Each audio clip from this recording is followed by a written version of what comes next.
प्रभूची स्तुती हो. माझं नाव आहे पास्टर राजेश केदारी. सर्वांचं या व्हिडिओमध्ये स्वागत असो.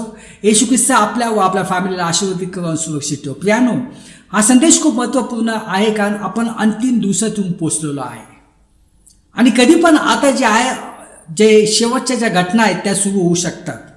कधी पण आता रॅप्चर होऊ शकतं कारण रॅप्चरसाठी आता कुठलीही भविष्यवाणीची आवश्यकता नाही आहे कारण त्या भविष्यवाणी पूर्ण झालेल्या आहेत. इस्रायल राष्ट्राचं गठन होऊन आता 77 वर्ष झालेले आहेत. तर कधी पण आता रॅप्चर होऊ शकतो आणि हा सप्टेंबर जो महिना आहे तो हा सप्टेंबर महिना खूप महत्त्वपूर्ण महिना आहे की ह्यामध्ये रॅप्चर होऊ शकतो.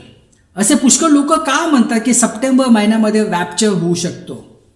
तर प्रियानो, हे समजून घेण्यासाठी जे यहुदी लोकांचे जे सण आहेत, जे पवित्र शास्त्राचे सण आहेत ते आपल्याला जाणून घेणे खूप आवश्यक आहे. आता तुम्हाला माहिती आहे की वसंत ऋतूमध्ये 4 सण येतात यहुदी लोकांचे. एक आहे पासओव्हर, दुसरी आहे अखमेवी